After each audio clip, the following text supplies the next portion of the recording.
बाड़मेर से पूर्व सैनिकों द्वारा 12 जुलाई को प्रारंभ हुई सैनिक स्वाभिमान संकल्प यात्रा मंगलवार देर शाम को गोठला के शहीद धर्मपाल सैनी स्मारक स्थल पर पहुंची, जहां पर शहीद धर्मपाल सैनी की आदमकद प्रतिमा पर पुष्प अर्पित कर श्रद्धांजलि दी गई। वहीं गोठला ग्राम पंचायत कार्यालय में संकल्प यात्रा का स्वागत किया गया। इस दौरान पूर्व सैनिकों ने राज्य सरकार उनकी समस्याओं का समाधान करने की मांग की। कैप्टन केएल चौधरी ने बताया कि पूर्व सैनिकों की ओर से स्वाभिमान संकल्प यात्रा निकाली जा रही है, जिसका शुभारंभ 12 जुलाई को प्रदेश के अंतिम जिले बाड़मेर से किया जा रहा था। 5000 किलोमीटर में निकाली गई सैनिक स्वाभिमान संकल्प यात्रा का समापन चिड़ावा में किया जाएगा। उन्होंने बताया कि इस यात्रा का मुख्य उद्देश्य पूर्व सैनिकों व शहीद परिवारों के सामने आने वाली समस्याओं का समाधान करवाना है।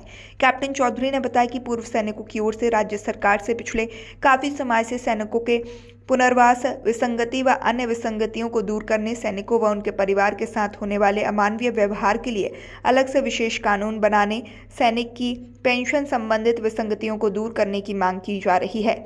इसके बावजूद सरकार सैनिकों की समस्याओं के लिए गंभीर नहीं होने से उन्हें काफी परेशानियों का सामना करना पड़ता है।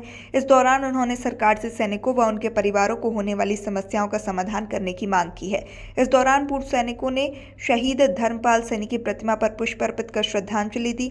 वहीं उनकी वीरांगना संतरा देवी का भी सम्मान किया। इस मौके पर कैप्टन केसर देव, सुंदरलाल सैनी, रतिराम, रामेश्वर लाल, विनोद यादव, राधेश्याम सैनी सहित अनेक पूर्व सैनिक मौजूद रहे। चौधरी, अध्यक्ष प्रदेश गौरव सेनानी एसोसिएशन राजस्थान। ये सैनिक स्वाभिमान संकल्प यात्रा जो हमारी निकल रही है, ये 5000 किलोमीटर की है। इसको 12 जुलाई को हमने बाड़मेर से शुरू किया था और आज ये वीरों की धरती झुंझुनू में चिड़ावा में जाके फिनिश होगी। इस यात्रा का उद्देश्य है कि 7 दिसंबर 2022 को राजस्थान के सैनिकों की पुनर्वास विसंगति में कांग्रेस सरकार ने वर्टिकल से हॉरिजॉन्टल में बांटकर सैनिकों के लिए जो सीटें मिलती थी जॉब में, पुनर्नियोजन के लिए पुनर्वास जिसे कहते हैं, वो लगभग खत्म सी हो गई है। इसके वजह से हमें ये सरकारों को हमने चेतावनी दी, कांग्रेस सरकार को भी दी और वर्तमान सरकार को भी दी, लेकिन सरकार सुन नहीं रही। इस वजह से हमें यात्रा निकालनी पड़ी। इस यात्रा के पीछे हमारा एक उद्देश्य राजस्थान में और देशव्यापी पूर्व सैनिकों के साथ और सेवारत सैनिकों के साथ जो अमानवीय घटनाएं हो रही है, जो एट्रोसिटीज़ हो रही है, उसके लिए हमारा सरकार से निवेदन है कि हम सैनिकों के लिए एक अलग से नियम बना दिया जाए, विशेष नियम बना दिया जाए, ताकि सैनिकों, विधवाओं, वीर नारियों, वीरांगनाओं और उनके परिवारजनों के मुद्दे प्राथमिकता से सोल्व किए जाएँ। यही हमारा इस यात्रा का उद्देश्य है और इसमें केंद्र सरकार से एक हमारी छोटी सी मांग है, पुनर्वास विसंगति, हमारे पेंशन संबंधित विसंगतियों की, वो भी हमने इसमें शामिल किया है। जय हिंद, जय भारत। एसोसिएशन ऑफ गौरव सेनानी वेलफेयर समिति खेतड़ी अध्यक्ष। मैं इसलिए जो है आज कष्ट में आया हूँ क्योंकि हम बॉर्डर के ऊपर, आईबी के ऊपर, एलसी के ऊपर, एओसी के ऊपर हमने जिनको सत्ता सौंप कर गए हैं, जिनके नेतृत्व में हम देश की सुरक्षा सौंप गए हैं, उनके अधिकार को हमारी सरकार ने, पिछली सरकार ने जातियों के अंदर बांट करके 1988 अधिनियम के साथ में खिलवाड़ किया और उसको जातियों में बांट करके हमारे साथ में अन्याय किया। जो हमारा ए ग्रेड के अंदर 5% था, बी ग्रेड के अंदर हमारा 12.5% था और सी ग्रेड के अंदर हमारा 15% था। जातियों में बांटने से फौजी जो है इस प्रकार से घूम रहा है कि हमारी थाली में रोटी रखी हुई थी, उस रोटी को सरकार ने, पिछली सरकार ने हटा लिया।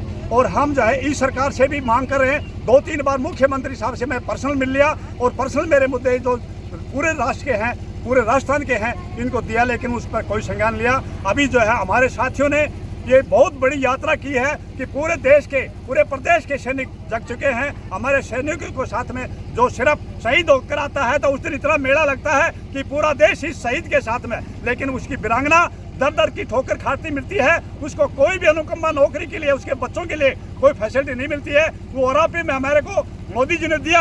हमने 15 सितंबर 2013 के अंदर आश्वासन दिया था और 90% फौजी आज भी मोदी के भक्त हैं, लेकिन मोदी जी हमारी इन बातों को नहीं सुन रहे हैं। हमारी मांग है कि हमारी फौज के जो वसूल हैं उन वसूलों के अंदर रहने दें। हम वसूल के नहीं तोड़ना चाहते क्योंकि हम अनुशासन में रहे हैं और अनुशासनहीनता हम नहीं करना चाहते।